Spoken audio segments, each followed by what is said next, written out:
അപ്പോൾ ഇന്ന് നമ്മുടെ കയ്യിലുള്ളത് സിഗ്മ 30mm 1.4 DCDN എന്ന് വലിയ പേരുള്ള ഈ ഒരു ചെറിയ കോമ്പാക്ട് ലെൻസ് ആണ്. അപ്പോൾ ഈ ഒരു വീഡിയോയിൽ നമുക്ക് ഈ ലെൻസിൻ്റെ അൺബോക്സിങ്ങും അതുപോലെ തന്നെ കംപ്ലീറ്റ് റിവ്യൂ ആയിരിക്കുള്ളത്. നമ്മുടെ കഴിഞ്ഞ വീഡിയോയിൽ നമ്മൾ സോണി A6400 എന്ന് പറയുന്ന സോണി മിറർലെസ് ക്യാമറയുടെ അൺബോക്സിങ്ങും അതുപോലെ തന്നെ കംപ്ലീറ്റ് റിവ്യൂ നമ്മൾ ചെയ്തിട്ടുണ്ട്. അപ്പോൾ ആ ഒരു വീഡിയോ നിങ്ങൾ കണ്ടിട്ടില്ലെങ്കിൽ നിങ്ങൾക്ക് ഡിസ്ക്രിപ്ഷനിലെ ലിങ്ക് വഴിയോ അല്ലെങ്കിൽ മുകളിൽ വരുന്ന ആ ഒരു ഐ കാർഡ് വഴിയോ നിങ്ങൾക്ക് ആ വീഡിയോ കാണാം. അപ്പോൾ നമുക്ക് ഇൻട്രോ റോൾ ചെയ്യാം, വീഡിയോയിലോട്ട് കിടക്കാം.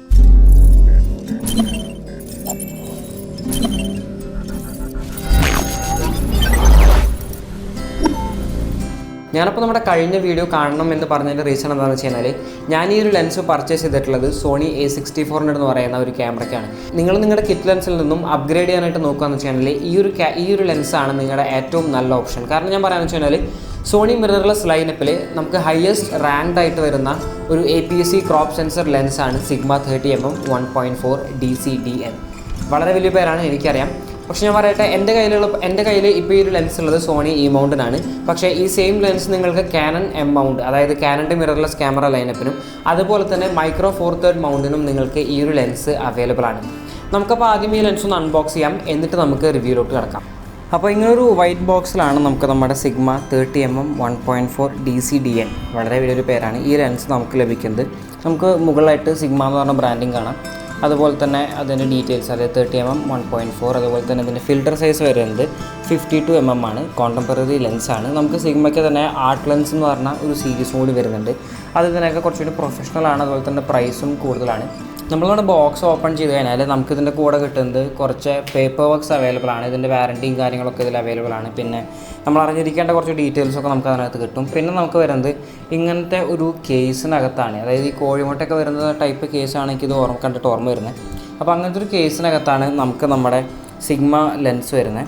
അപ്പോൾ നമുക്കിതൊന്ന് മാറ്റി വയ്ക്കാം. അതുപോലെ തന്നെ നമുക്കിതിൻ്റെ കൂടെ കിട്ടുന്ന ഒരു സാധനം എന്ന് പറഞ്ഞു കഴിഞ്ഞാൽ ഈ കാണുന്ന ഒരു ലെൻസ് ഹുഡാണ്. നമ്മുടെ കേസിനകത്ത് നമ്മുടെ ലെൻസ് ഇരിക്കുന്നുണ്ട്. നമ്മൾ ലെൻസ് ഒന്ന് എടുത്ത് നോക്കുകയെന്ന് വെച്ച് കഴിഞ്ഞാൽ വളരെ നല്ല ബിൽഡ് ക്വാളിറ്റിയാണ്. ഫുൾ മെറ്റലാണ്, എക്സെപ്റ്റ് കുറച്ച് ഭാഗങ്ങൾ മാത്രം ഇതിൻ്റെ പ്ലാസ്റ്റിക്കാണ് വരുന്നത്. ബാക്കിയെല്ലാം ഫുൾ മെറ്റൽ ബോഡിയാണ്. നമുക്ക് ലെൻസ് ക്യാപ്പിൽ തന്നെ സിഗ്മ എന്ന് എഴുതിയിരിക്കുന്നത് കാണാം. അതുപോലെ തന്നെ അതിൻ്റെ അടിയിലായിട്ട് വീണ്ടും സിഗ്മ, അതുപോലെ തന്നെ 30mm 1.4 DCDN ഈ പേര് കുറേ സ്ഥലത്ത് എഴുതി വെച്ചിട്ടുണ്ട്.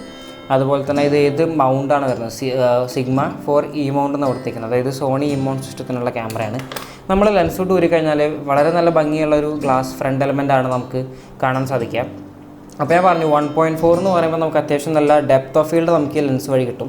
ഇതിന് മാനുവൽ ഫോക്കസിങ് നമ്മൾ നോക്കുകയെന്ന് വെച്ച് കഴിഞ്ഞാൽ ഒരു റബ്ബറൈസ് മെറ്റീരിയലാണ് കൊടുത്തിരിക്കുന്നത്, ഭയങ്കര സ്മൂത്താണ്. അപ്പോൾ ഇത്രയും കാര്യങ്ങളാണ് നമുക്ക് ഇതിൻ്റെ അൺബോക്സ് നമ്മൾ നോക്കിക്കഴിഞ്ഞാലായിട്ട് നമുക്ക് കാണാൻ സാധിക്കുന്നത്. നമുക്കൊരു ലെൻസ് ഹുഡ്, അതുപോലെ തന്നെ കുറച്ച് പേപ്പർ വർക്ക്സ്, ഇത്രയാണ് നമുക്ക് ഇതിനകത്ത് നമുക്ക് കിട്ടുന്നത്. നമ്മളിപ്പോൾ റിവ്യൂയിലോട്ട് കിടക്കുമ്പോൾ നമുക്ക് ആദ്യം ഈ ലെൻസിൻ്റെ ഫോക്കൽ ലെങ്ത്തും അതുപോലെ തന്നെ അപ്പർച്ചറും അവിടുന്ന് തുടങ്ങാം. അപ്പോൾ ഫോക്കൽ ലെങ്ത് എന്ന് പറയുന്നത് 30mm ആണ് വരുന്നത്. അപ്പോൾ 30mm ഫോക്കൽ ലെങ്ത് എന്ന് പറഞ്ഞു കഴിഞ്ഞാൽ അതൊരു വൈഡ് ആംഗിൾ ലെൻസായിട്ട് നമുക്ക് കൺസിഡർ ചെയ്യാൻ പറ്റില്ല. എന്നാൽ അതുപോലെ തന്നെ ഇതൊരു ടെലിഫോട്ടോ ലെൻസായിട്ടും നമുക്ക് കൺസിഡർ ചെയ്യാൻ പറ്റില്ല. 30mm ഫിക്സ്ഡ് ഫോക്കൽ ലെങ്ത് ആണ് വരുന്നത്. ഇതൊരു പ്രൈം ലെൻസാണ്. പക്ഷേ 30mm എന്ന് പറഞ്ഞു കഴിഞ്ഞാൽ നമ്മൾ ഇത് കൺവേർട്ട് ചെയ്യുമ്പോൾ, അതായത് 30mm നമ്മൾ കൺവേർട്ട് ചെയ്യുമ്പോൾ ക്രോപ്പ് ഫാക്ടർ വെച്ച് കൺവേർട്ട് ചെയ്യുമ്പോൾ 30mm × 1.5 ചെയ്യുമ്പോൾ നമുക്ക് കിട്ടുന്നത് 45mm ആണ്. അപ്പോൾ 45mm ഫോക്കൽ ലെങ്ത് എന്ന് പറഞ്ഞാൽ ഏകദേശം 50mm ക്ലോസ് ആണ്. ഞാൻ ഈ ഒരു ലെൻസ് ചൂസ് ചെയ്യാൻ കാരണം എന്താണെന്ന് വെച്ച് കഴിഞ്ഞാൽ 50mm ഫോക്കൽ ലെങ്ത് എന്ന് പറഞ്ഞാൽ നമ്മൾ സാധാരണ നമ്മുടെ ഹ്യൂമൺ ആയി വെച്ച് കാണുന്ന സാധനങ്ങളെല്ലാം 50mm ഫോക്കൽ ലെങ്ത്, റഫ്ലി 50mm ഫോക്കൽ ലെങ്ത്തിലാണ് നമുക്ക് വരുന്നത്. അപ്പോൾ അതുകൊണ്ടാണ് ഞാൻ ഈ ഒരു ലെൻസ് ചൂസ് ചെയ്തതിൻ്റെ മെയിൻ കാരണം. ഞാനിപ്പോൾ 30mm ഫോക്കൽ ലെങ്ത് ചൂസ് ചെയ്തതിൻ്റെ കാരണം എന്താണെന്ന് വെച്ച് കഴിഞ്ഞാൽ ഈ ഒരു ഫോക്കൽ ലെങ്ത്തിൽ നമുക്ക് അത്യാവശ്യം സിനിമാറ്റിക് ആയിട്ടുള്ള ഫുട്ടേജ് നമുക്ക് ഷൂട്ട് ചെയ്യാനായിട്ട് പറ്റും. നമ്മളിനി ഇതിൻ്റെ അപ്പർച്ചറിലോട്ട് പോകുകയെന്ന് വെച്ച് കഴിഞ്ഞാൽ 1.4 ആണ് ഇതിന് മാക്സിമം അപ്പർച്ചർ വരുന്നത്. ഇതൊരു ഫാസ്റ്റ് ലെൻസാണ്.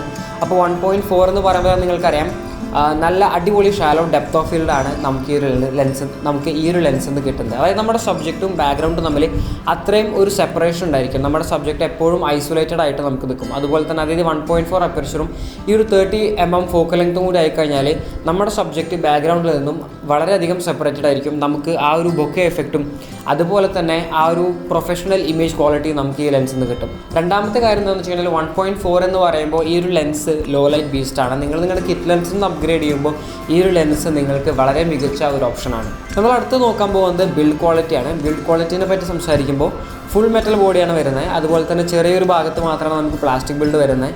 ഇതിൻ്റെ മാനുവൽ ഫോക്കസിങ് എന്ന് പറഞ്ഞു കഴിഞ്ഞാൽ ഒരു റബ്ബറൈസ്ഡ് മെറ്റീരിയലാണ്, വളരെ സ്മൂത്താണ്. പിന്നെ അതുപോലെ തന്നെ സൈസ് വൈസും ഈ ഒരു ലെൻസ് വളരെ കോമ്പാക്റ്റ് ആണ്. നമ്മളിത് നോക്കാൻ പോകുന്നത് ഇതിൻ്റെ ഇമേജ് ക്വാളിറ്റിയാണ്. നമ്മളൊരു ലെൻസ് മേടിക്കുമ്പോൾ നമ്മൾ അത്രയും കൺസിഡർ ചെയ്യേണ്ട ഒരു പോയിൻ്റാണ് ആ ലെൻസിൻ്റെ ഇമേജ് ക്വാളിറ്റി. അപ്പോൾ ഞാൻ നേരത്തെ പറഞ്ഞതുപോലെ സോണി APS-C ക്യാമറാസിന് ഹയസ്റ്റ് റാങ്ക്ഡ് ആയിട്ടുള്ള ഒരു ലെൻസാണ് സിഗ്മ 30mm 1.4. അപ്പോൾ ഈ ലെൻസിൻ്റെ ഷാർപ്നെസ്സിനെ പറ്റി പറയാമെന്ന് വെച്ചാൽ കോർണർ ടു കോർണർ നമുക്ക് അടിപൊളി ഷാർപ്നെസ്സാണ് ഈ ഒരു ലെൻസിൽ നമുക്ക് കിട്ടുന്നത്. പക്ഷേ ഈ ഒരു ലെൻസിൽ നമ്മൾ 1.4 അതായത് മാക്സിമം അപ്പർച്ചറിൽ ഇട്ടാൽ കൂടി നമുക്ക് ഇതിൻ്റെ നല്ല ഷാർപ്നെസ് നമുക്ക് ഈ ഒരു ലെൻസിൽ നമുക്ക് കിട്ടും. അതുപോലെ തന്നെ നമ്മൾ ഈ ഒരു ലെൻസിൻ്റെ ഷാർപ്പസ്റ്റ് പോയിന്റ് നോക്കുകയെന്ന് വെച്ച് കഴിഞ്ഞാൽ F4 ആണ് ഈ ലെൻസിൻ്റെ ഷാർപ്പസ്റ്റ് പോയിന്റ് വരുന്നത്.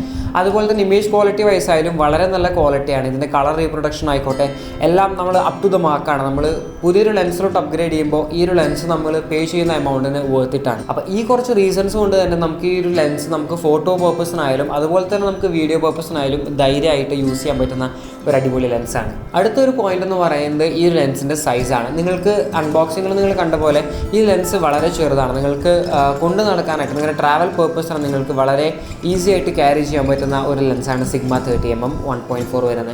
ഞാൻ പിന്നെ ഈ ലെൻസ് ചൂസ് ചെയ്തതിന് വേറൊരു കാരണം എന്താണെന്ന് വെച്ച് കഴിഞ്ഞാൽ ഞാൻ യൂസ് ചെയ്യുന്ന ക്യാമറ സോണി A6400 ആണ്. അതുപോലെ തന്നെ ഞാൻ പർച്ചേസ് ചെയ്തിരിക്കുന്ന ഗിംബൽ എന്ന് പറയുന്നത് Yongnuo M2 ആണ്. അപ്പോൾ ആ ഒരു ഗിംബലിൻ്റെ മാക്സിമം വെയിറ്റ് ലോഡ് വരുന്നത് 720 ഗ്രാമാണ്. അപ്പോൾ ഈ ഒരു ലെൻസ്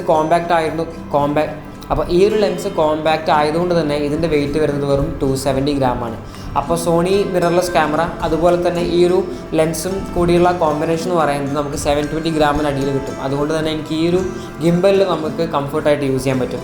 അപ്പോൾ നിങ്ങൾ ചാനൽ ഇതുവരെ സബ്സ്ക്രൈബ് ചെയ്തിട്ടില്ല, നിങ്ങൾ ചാനൽ തീർച്ചയായിട്ടും സബ്സ്ക്രൈബ് ചെയ്യണം. കാരണം വരും വീഡിയോസിൽ നമുക്ക് ഞാൻ നേരത്തെ പറഞ്ഞ Yongnuo M2 എന്ന് പറയുന്ന ആ ഒരു ഓൾ ഇൻ വൺ ഗിംബലിൻ്റെ റിവ്യൂ കൂടി നമുക്ക് ഈ ചാനലിൽ വരാനുണ്ട്. പിന്നെ നമ്മൾ നോക്കേണ്ട ഒരു കാര്യം എന്താണെന്ന് വെച്ച് കഴിഞ്ഞാൽ ഈ ഒരു ലെൻസിൻ്റെ ഫോക്കസിങ് സിസ്റ്റമാണ്. നമ്മൾ മാനുവൽ ഫോക്കസിനെ പറ്റി സംസാരിക്കുകയെന്ന് വെച്ച് കഴിഞ്ഞാൽ ഇതിൻ്റെ മാനുവൽ ഫോക്കസ് അടിപൊളിയാണ്. നമുക്കൊരു റബ്ബറൈസ്ഡ് മെറ്റീരിയലാണ് വരുന്നത്. പക്ഷേ ഞാൻ കണ്ടൊരു പ്രശ്നം എന്താണെന്ന് വെച്ച് കഴിഞ്ഞാൽ മാനുവൽ ഫോക്കസ് കുറച്ച് സ്ലോ ആണ്. അതായത് ഫോക്കസ് ബൈ വയർ എന്ന് പറഞ്ഞൊരു സിസ്റ്റമാണ് ഈ ഒരു ലെൻസിൽ വരുന്നത്. അപ്പോൾ മാനുവൽ ഫോക്കസ് ചില സമയത്ത് കുറച്ച് സ്ലോ ആയിട്ട് നിങ്ങൾക്ക് തോന്നാനായിട്ട് സാധ്യതയുണ്ട്. പക്ഷേ ഞാൻ പറയട്ടെ, ഈ ഒരു ലെൻസിൽ നിങ്ങൾ മാനുവൽ ഫോക്കസ് യൂസ് ചെയ്യുക എന്ന് പറയുന്നത് വളരെ റെയർ ആയിട്ടാണ്. കാരണം ഇതിൻ്റെ ഓട്ടോ ഫോക്കസിങ് സിസ്റ്റം അത്രയും പവർഫുള്ളാണ്. നിങ്ങൾക്കിപ്പോൾ ഓട്ടോ ഫോക്കസിങ് സിസ്റ്റം നിങ്ങൾക്ക് ഇവിടെ കാണാനായിട്ട് സാധിക്കും. ഞാൻ ഫ്രെയിമിൽ നിന്ന് പെട്ടെന്ന് മാറിയാലും ഞാൻ ജസ്റ്റ് ഫ്രെയിം ഔട്ടായി, ഇനി ഞാൻ പെട്ടെന്ന് ഫ്രെയിമിലോട്ട് വന്നാൽ കൂടി ഞാൻ കറക്റ്റ്ലി ഫോക്കസ്ഡ് ആയിരിക്കും. അതുപോലെ തന്നെ ഇതിന് മിനിമം ഫോക്കസിങ് ഡിസ്റ്റൻസ് എന്ന് പറയുന്നത് 0.3 മീറ്റർ ആണ്. അതായത് ഞാൻ ഇത്രയും ക്ലോസ് ആയാൽ കൂടി ഞാൻ പെർഫെക്റ്റ്ലി ഫോക്കസ്ഡ് ആയിരിക്കും. അപ്പോൾ ഫോട്ടോ പർപ്പസിനായാലും വീഡിയോ പർപ്പസിനായാലും ഈ ഒരു ലെൻസിൻ്റെ ഓട്ടോ ഫോക്കസിങ് സിസ്റ്റം എന്ന് പറയുന്നത് നമുക്ക് കംപ്ലീറ്റ്ലി റിലൈ ചെയ്യാൻ പറ്റുന്ന ഒന്നാണ്. നമുക്ക് മാനുവൽ ഫോക്കസിലോട്ട് പോകേണ്ട ഒരു ആവശ്യം വളരെ റെയർ ആയിട്ടാണ് വരുന്നത്. നമ്മൾ ഈ ഒരു ലെൻസിൻ്റെ നെഗറ്റീവ് സൈഡിലോട്ട് നോക്കുകയെന്ന് വെച്ച് കഴിഞ്ഞാൽ നമുക്ക് ഈ ഒരു ലെൻസിൽ ഇമേജ് സ്റ്റെബിലൈസേഷൻ വരുന്നില്ല. അതായത് ഈ ഒരു ലെൻസിൻ്റെ കോമ്പറ്റേറ്റർ വരുന്നത് സോണി 35mm 1.8 എന്ന് പറയുന്ന ഒരു ലെൻസാണ്. അതൊരു നേറ്റീവ് ലെൻസാണ്. അതുകൊണ്ട് തന്നെ ഒപ്റ്റിക്കൽ സ്റ്റഡി ഷോട്ട് നമുക്ക് ആ ഒരു ലെൻസിൽ വരുന്നുണ്ട്. പക്ഷേ ഈ ലെൻസിൽ നമുക്ക് ഇമേജ് സ്റ്റെബിലൈസേഷൻ വരുന്നില്ല. അപ്പോൾ അതായത് നിങ്ങൾ ഫോട്ടോ എടുക്കുമ്പോൾ നിങ്ങളുടെ ഹാൻഡ് ഷേക്ക് പോലത്തെയുള്ള മൈക്രോ ജിറ്റേഴ്സ് ചിലപ്പോൾ ഈ ഒരു ഇമേജിനെ എഫക്റ്റ് ചെയ്യാനായിട്ട് സാധ്യതയുണ്ട്. പക്ഷേ നിങ്ങൾക്ക് ഇതൊരു കോംപ്രമൈസ് ചെയ്യാൻ പറ്റുന്ന ഒരു കാര്യമാണ്. കാരണം നിങ്ങൾക്ക് സ്റ്റേബിൾ ഫോട്ടോസ് അല്ലെങ്കിൽ വീഡിയോസ് എടുക്കാനായിട്ട് ധാരാളം മാർഗ്ഗങ്ങളുണ്ട്. അതെല്ലാം നിങ്ങളുടെ കയ്യിലുള്ളത് സോണി A6500 പോലുള്ള ഇമേജ് സ്റ്റെബിലൈസേഷൻ ഇൻബിൽഡ് ആയിട്ട് വരുന്ന ക്യാമറകളാണെന്ന് വെച്ച് കഴിഞ്ഞാൽ നിങ്ങൾക്ക് ഒരു പേടിക്കേണ്ട, ഈ ലെൻസ് വളരെ നല്ലതാണ്. പിന്നെ ഇതിൻ്റെ ഏറ്റവും വലിയ ഒരു ഫാക്ടർ എന്താണെന്ന് വെച്ച് കഴിഞ്ഞാൽ ഇതിൻ്റെ പ്രൈസ് പോയിൻ്റ് ആണ്. ഞാൻ ഈ ലെൻസ് മേടിച്ചതിൻ്റെ മെയിൻ കാരണം അതായത് 26,000 ആണ് സോണി E മൗണ്ടിന് ഈ ഒരു ലെൻസിൻ്റെ പ്രൈസ് വരുന്നത്. ഈ ഒരു ലെൻസ് ഞാൻ നേരത്തെ പറഞ്ഞതുപോലെ നിങ്ങൾക്ക് കാനൺ M മൗണ്ടിലും അതുപോലെ തന്നെ മൈക്രോ ഫോർ തേർഡ് മൗണ്ടിലും നിങ്ങൾക്ക് ഈ ഒരു ലെൻസ് അവൈലബിൾ ആണ്. അപ്പോൾ നിങ്ങൾക്ക് പ്രൈസ് ഡിഫർ ചെയ്യും. പക്ഷേ സോണി E മൗണ്ടിൽ ഞാനിത് മേടിച്ചത് ആമസോണിൽ നിന്ന് മേടിച്ചത് 26,000 റുപ്പീസിനാണ്. വളരെ നല്ലൊരു പ്രൈസ് പോയിൻ്റ് ആണ്. കാരണം ഞാൻ നേരത്തെ പറഞ്ഞ സോണി 35mm 1.8 ലെൻസിന് വരുന്നത് ഇതിന് ഡബിൾ പ്രൈസാണ്. അപ്പോൾ നമ്മൾ കൊടുക്കുന്ന ഈ പ്രൈസിന് വളരെ നല്ല ഔട്ട് തരുന്ന ഒരു അടിപൊളി ലെൻസാണിത്. അപ്പോൾ നിങ്ങൾ നിങ്ങളുടെ സോണി കിറ്റ് ലെൻസിൽ നിന്നും നിങ്ങൾ അപ്ഗ്രേഡ് ചെയ്യാൻ നോക്കുകയെന്ന് വെച്ച് കഴിഞ്ഞാൽ എൻ്റെ ഒരു അഭിപ്രായത്തിൽ ഇതായിരിക്കും നിങ്ങൾ മേടിക്കേണ്ട ലെൻസ്. പിന്നെ നിങ്ങൾക്ക് വരുന്നത് സിഗ്മയുടെ തന്നെ 16mm 1.4 എന്ന് പറഞ്ഞൊരു ലെൻസാണ്. പക്ഷേ ആ ഒരു ലെൻസ് നിങ്ങൾ സൈസ് വൈസ് കമ്പയർ ചെയ്യുമ്പോൾ കുറച്ചുകൂടി ഇതിനേക്കാൾ വലുതാണ്. അതുപോലെ തന്നെ 16mm ഫോക്കൽ ലെങ്ത് എന്ന് പറഞ്ഞാൽ അതൊരു വൈഡ് ആംഗിൾ ലെൻസാണ്. പക്ഷേ 30mm എന്ന് പറയുന്ന ഫോക്കൽ ലെങ്ത് നിങ്ങൾക്ക് ഫോട്ടോയ്ക്കായാലും അതായത് നിങ്ങളുടെ പോർട്രേറ്റ് ഫോട്ടോയ്ക്കായാലും ലാൻഡ്സ്കേപ്പ് ഫോട്ടോയിലായാലും അതുപോലെ തന്നെ നിങ്ങളുടെ കോർപ്പറേറ്റ് ജിഗ്സിനോ അല്ലെങ്കിൽ അഡ്വർടൈസ്മെൻറ്റ്സിനോ നിങ്ങൾക്ക് cinematic videos videos, travel videos, ഇതിനൊക്കെ എല്ലാം കൂടി ഒരു ഓൾറൗണ്ടർ ലെൻസാണ് സിഗ്മ 30mm 1.4. അപ്പോൾ ഇത്രയാണ് ഈ റിവ്യൂവിൽ ഞാൻ പറഞ്ഞിട്ടുള്ളത്. നിങ്ങൾക്ക് ഈ ഒരു ലെൻസ് പർച്ചേസ് ചെയ്യണമെങ്കിൽ എൻ്റെ അഫിലിയേറ്റ് ലിങ്ക് ഞാൻ ഡിസ്ക്രിപ്ഷനിൽ കൊടുത്തിട്ടുണ്ടായിരിക്കും. അപ്പോൾ നിങ്ങൾക്ക് അഫിലിയേറ്റ് ലിങ്ക് എന്താണെന്ന് അറിയില്ലെങ്കിൽ നിങ്ങൾ ആ ഒരു ലിങ്കിൽ നിന്ന് പർച്ചേസ് ചെയ്യുമ്പോൾ നിങ്ങൾക്ക് നഷ്ടമൊന്നും വരുന്നില്ല. നിങ്ങൾക്ക് ആ ഒരു സെയിം പ്രൈസിന് തന്നെ നിങ്ങൾക്ക് ആ ലെൻസ് മേടിക്കാൻ പറ്റും. പക്ഷേ അതിനൊന്നും ചെറിയൊരു കമ്മീഷൻ എനിക്ക് ആമസോണിൽ നിന്ന് എനിക്ക് ലഭിക്കുന്നതായിരിക്കും. അപ്പോൾ നിങ്ങൾ ഈ ലെൻസ് പർച്ചേസ് ചെയ്യാനായിട്ട് ആഗ്രഹിക്കുന്നതെന്ന് വെച്ചാൽ ലിങ്ക് നിങ്ങൾക്ക് ഡിസ്ക്രിപ്ഷനുണ്ട്. അപ്പോൾ നിങ്ങളോട് പുതിയതാണെങ്കിൽ എൻ്റെ പേര് ഓസ്റ്റിൻ. അപ്പോൾ ഈ ഒരു ചാനൽ നമ്മൾ ഫോട്ടോഗ്രാഫി അതുപോലെ തന്നെ ഫിലിം മേക്കിംഗ് റിലേറ്റഡ് ആയിട്ടുള്ള കണ്ടൻറ്റാണ് നമ്മൾ പോസ്റ്റ് ചെയ്യുന്നത്. അപ്പോൾ നിങ്ങൾ ചാനൽ ഇതൊരു സബ്സ്ക്രൈബ് ചെയ്തിട്ടില്ലെങ്കിൽ നിങ്ങൾ തീർച്ചയായിട്ടും ചാനൽ സബ്സ്ക്രൈബ് ചെയ്യുക. അതോടൊപ്പം അതിൻ്റെ അപ്പുറത്തുള്ള ബെൽ ബട്ടൺ കൂടി പ്രസ് ചെയ്ത് കഴിഞ്ഞാൽ ഞാൻ പുതുതായിട്ട് അപ്ലോഡ് ചെയ്യുന്ന എല്ലാ വീഡിയോസിൻ്റെയും നോട്ടിഫിക്കേഷൻ നിങ്ങൾക്ക് വരുന്നതായിരിക്കും. അപ്പോൾ പുതിയൊരു വീഡിയോയിൽ ഇനിയും കാണാം. അതുവരെ ബൈ, പീസ്.